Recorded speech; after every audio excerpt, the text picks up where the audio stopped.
जय जगन्नाथ, जय पंचसखा, जय ध्यान कूद समस्त को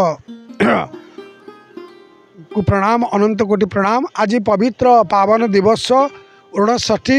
ये 59 महापुरुष जशवंत गोस्वामी माने श्राद्ध दिवस। यही दिन देह रक्षा करते गोस्वामी गुरुदेव जशवंत गोस्वामी लिखिं से अड़ंग गड़े मोते रखिल गोसाई बाछी नाम जशवंत देल भावग्राही जशवंत जे जन्म होई अड़ंग गड़े विराजही जन्मता अड़ंग गड़र बालक कालु धनुर्धर। जशवंत गोस्वामी यही दिव्यभूमि अड़ंग गड़े जन्म है। जशवंत ये समाधि जन्म ये नीला ये समाधि ये जदिओ जशवंत 12 वर्षरु सन्यासी व्रत कर सारा भारत वर्षर तीर्थ भ्रमण करिसेंती, किंतु अंतिम शेष से नीलांचल से एकत्रित होती आसी यही माटी जन्म होती। माटी से बह ये अड़ंगगढ़ राजा रघुराम चंपैतिकर चंपैतिक भगिनी अंजना को जशवंत गोस्वामी विवाहित एवं यही तांकर जन्म यही तांकर समाधि। तांका पिता नाम होउची माने जशवंत जे तांका पिता माता रेखा देवी पिता मध्य यही माता पितांकर आड़े यही स्थान रे से अनेक लीला प्रकट करिसेंती। आज तांकर समाधि दिवस पालन एठी अच्युतानंद पंचसखा मानकर मिलन होईची। अच्युतानंद मध्य एठी 7 दिन रास करिसेंती अड़ंगरे एवं राजा रघुराम चंपैतिकर कन्या चंपावती की विवाहित। ये महापुरुष जशवंत पंचसखार मध्यमणि से लिखिं जे एवं भूत जो प्रभु तांक पंचभूत एक भूत अटंती ये जशवंत दास प्रेम भक्ति ब्रह्म गीतार रचयिता शिव स्वरदयर रचयिता एवं अन्य बहु प्रवीण ग्रंथ जो 84 आज्ञा तार मध्य रचना कर। आज ये अड़ंगगढ़ राजा ठारू मालचूल आसूची बर्तमान से मालचूल जशवंत मस्तक धारण करा परंपरा अनुसार तापर ये प्रसाद महाप्रसाद परिणत हो। आज जो मैंने ये प्रसाद पाइबे से महाप्रसाद हम। आज यहाँ क्षेत्र में परिणत हो। जगन्नाथ नीलांचल छाड़ी ये आसी दर्शन देवे एवं किसी समय पाई यहाँ गुप्त वृंदावन एवं अयोध्या एवं श्रीक्षेत्र पलटिज। बहुत किसी जनसाधारण आज उपस्थित हुए नीला प्रकट करते। ये महापुरुष जशवंत बहु अलौकिक महिमार अधिकारी एवं यांक विषय जानवा हेले जशवंतर 84 आज्ञा पढ़िले आपण माने बहुत जशवंतर महिमा जानवे। या बाहर आज्ञा पंजर एवं अच्युत पंजर रे मध्य भरत दास ये जशवंतर महिमा वर्णना करिसेंती। जशवंत गोस्वामी थरे श्रीक्षेत्र यात्रा करथिले तांकर परम भक्त शिष्य लोईदास को सांगे धरी एवं सहस्राधिक शिष्य जाइथिले। जाई सिंहद्वार रे पहुँचवा द्वारा तत्कालीन कौड़ी मागिले पहरी कौड़ी मागिले जे कौड़ी देले आमे मंदिर को श्रीमंदिर को पठेबू श्रीमंदिर को छाड़ू, किंतु जशवंत मना कले मु कौड़ी दे पारिबी ना। तेणु पहरी छाड़िला ना।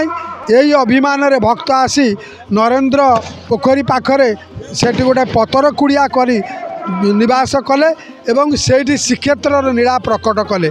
कर्मे कर्मे लोक माने श्रीक्षेत्र को न जाई नरेंद्र कोण को धाइले एवं जशवंत पत्र कुड़िया को आसी सेठारे श्रीक्षेत्र नीला प्रकट हबार देखिले महाप्रसाद पाइले। यही कथा धीरे धीरे समग्र पुरी रे व्यापीगला। गजपति प्रताप रुद्र ताको जानिले से मध्य आसी देखिले पुरी श्रीमंदिर रे लोक जाऊना नरेंद्र रे स्नान करी जशवंत दासंकर कुड़िया को जाउछंती सेठी प्रसाद पाउछंती प्रभु को दर्शन करुछंती।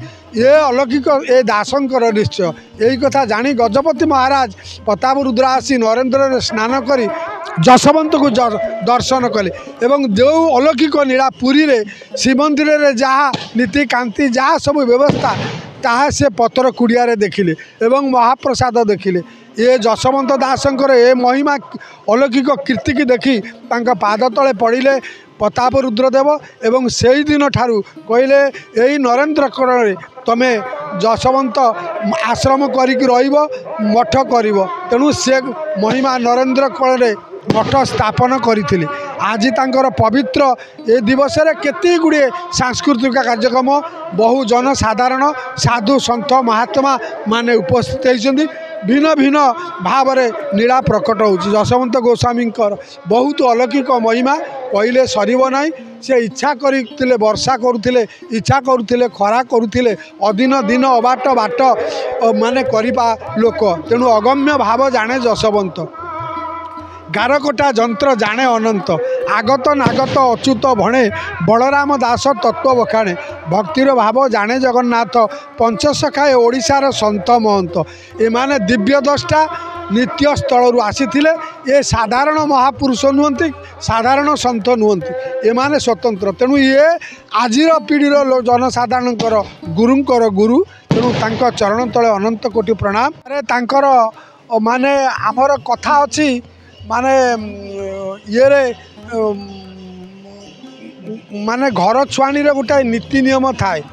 କିନ୍ତୁ ସେ ଏମିତି ଗୋଟାଏ ଦିନରେ ଯଶୋବନ୍ତ ଗୋସ୍ୱାମୀ ଘର ଛୁଆଣୀ କରୁଥାନ୍ତି। ମାନେ ସେତେବେଳେ ଏଇ ପରିସ୍ଥିତିରେ ତାଙ୍କର ଯେଉଁ ଇନ୍ଦ୍ର ବର୍ଷା କଲା, ଇନ୍ଦ୍ରକୁ କହିଲେ ତୁ ବର୍ଷା ହେବୁନି। ମାନେ ତାଙ୍କ ସେ ଘର ଛୁଆଣୀ କଲାବେଳେ ଇନ୍ଦ୍ରଙ୍କର ବର୍ଷା ହେଲା ନାହିଁ। ତେଣୁ ତାଙ୍କୁ ଇନ୍ଦ୍ରଙ୍କ ପୁଅ ବୋଲି ମଧ୍ୟ କୁହାଯାଏ। ଆଉ ତେଣୁ ତ ସିଏ ତ ସତ୍ୟ ଯୁଗରେ, ତ୍ରେତୟାରେ, ଦ୍ୱାପରରେ, କଳି ଯୁଗରେ ଥିଲେ। ସେ ସତ୍ୟ ଯୁଗରେ ମାର୍କଣ୍ଡ, କୃପାଜଳ, ଗାଗ୍ରବ, ସ୍ୱୟମ୍ଭୁ, ନାରଦ ରୂପରେ ଏ ପଞ୍ଚସଖା ଥିଲେ। ତ୍ରେତୟାରେ ନଳନୀଳ, ଜାମ୍ବବ, ହନୁମାନ ଆଦି ରୂପରେ ଥିଲେ।